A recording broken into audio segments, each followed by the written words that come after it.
Yo creo que en esta película la forma salva al fondo. La forma es Visconti y el fondo es L'Innocente de Gabriel D'Annunzio.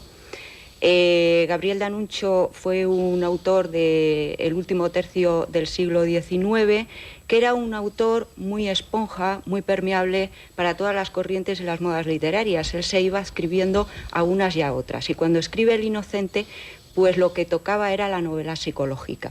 Y yo creo que toda esa carga psicológica, ese pulso psicológico que hay en la película es lo menos interesante y es lo menos relevante de todo. Yo creo que si a Visconti le atrajo D'Annunzio, quizá era por algo que tú, José Luis, has dicho antes, que era más bien el gusto por el refinamiento, por el lujo decadente, el gusto por el melodrama, que a los dos les atraía muchísimo. Hay que tener en cuenta, ya se ha dicho, ¿no?, que hay un Visconti neorrealista de Rocco y sus hermanos y hay un Visconti del Gato Pardo, del Inocente, de Luis II de Baviera, etcétera.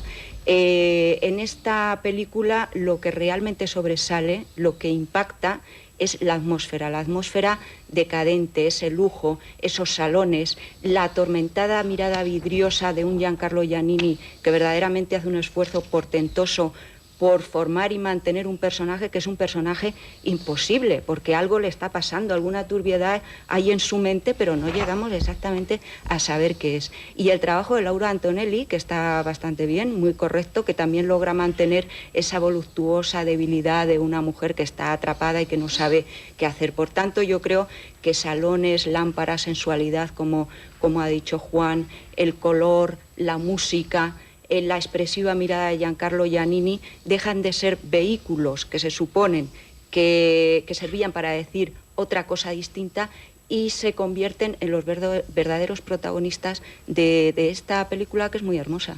Sí, sí, claro, hombre. A Visconti no se le va a escapar eso de la hermosura. Señor Plans, don Juan José, muy buenas noches. Buenas noches. Le veo usted muy contento porque aquí tengo apuntado su último libro, Gorrión, editado por Esmena, ha sido traducido al inglés y se encuentra usted muy cómodo, ¿verdad, en el inglés? Sí, sí, perfectamente. Pero muy bien traducido. Pues háblame de un autor italiano y de... Vamos, por partida doble, los dos son italianos, pero luego Visconti era un autor también, como puede ser D'Annunzio. Efectivamente, y además tú lo has subrayado antes, que es curioso que haya sido la última película de Visconti, pero realmente cuando él la estaba planeando no sabía que iba a ser la última. La rotura de pierna la tuvo durante el rodaje, ¿no? El caso es que en esta película, curiosamente, cuando le enseña la ficha técnica, después ya del todo el proceso, que decía, es una película de Luchino Visconti, él lo tachó y dice, fue una película de Luchino Visconti. Con lo cual hay que suponer de que efectivamente, y que lo vemos muchos diálogos de la película, está casi parece como hay una niebla de testimonio del pensamiento de Visconti, que Juan Cobos acaba de subrayar en las dos etapas importantes, ¿no? Como un aristócrata como él, nacido en una ciudad, en una villa de Milán, donde tenían contratados hasta lacayos solo para abrir y cerrar las ventanas de las muchas que había en toda la villa, ¿no? Que es muy curioso.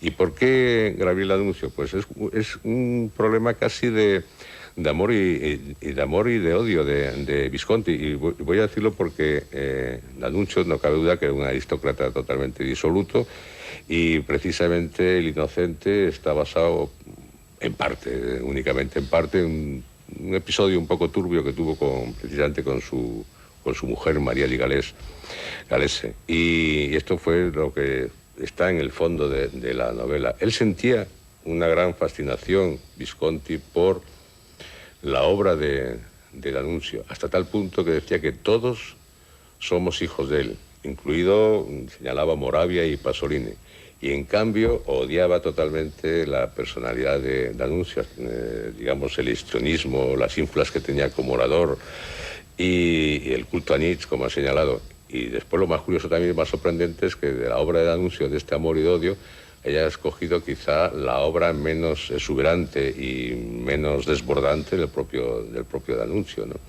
Pero yo creo que todo esto conlleva a lo que estábamos diciendo antes, a esa pequeña anécdota que para mí es muy importante, de que él tachó en la ficha técnica que fue, y dijo, fue una película de Luchino Visconti. Y yo creo que eso realmente él ya sabía que era su última película y que nos da un testamento, porque hay una serie de diálogos sobre la religión, sobre el marxismo, etcétera, que son más o menos como una condensación de lo que Visconti pensaba.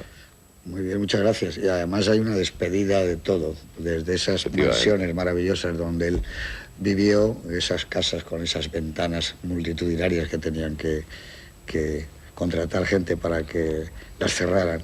Y sobre todo yo creo que hay algo en donde él se reconoce mucho en D'Annunzio, y era el tipo de vida que de alguna forma es el que llevó Visconti.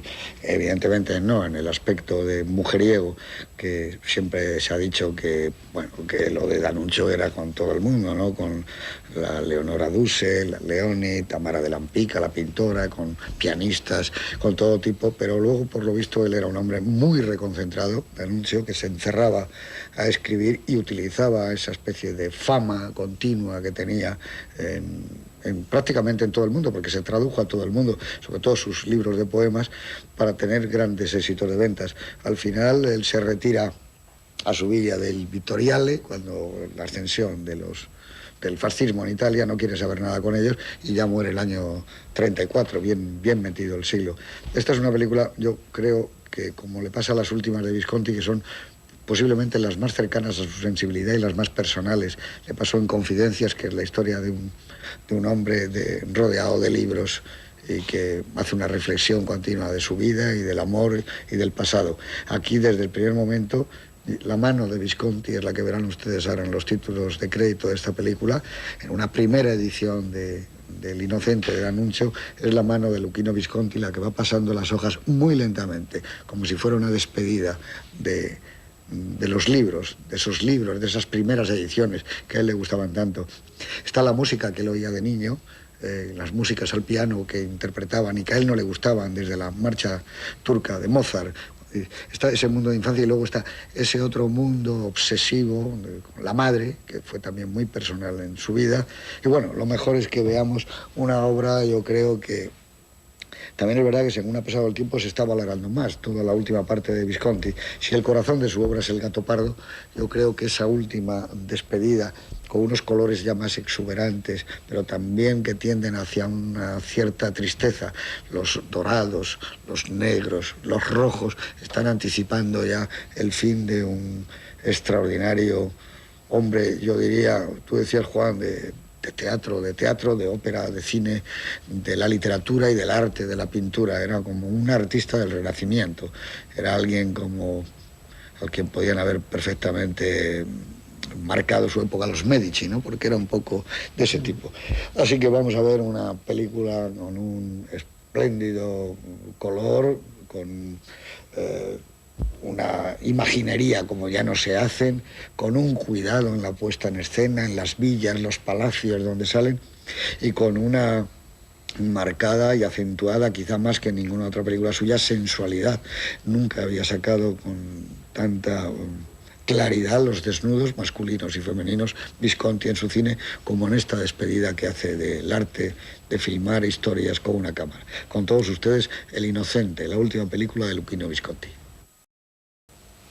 Bueno, aquí llegamos otra vez desde ese sobrecogedor plano final donde ella sale y deja el cadáver de Tulio, que es uno de los finales más tremendos. A mí me recuerda un poco esa puesta en escena a Senso. En la parte final de Senso es así de sombría, ¿no?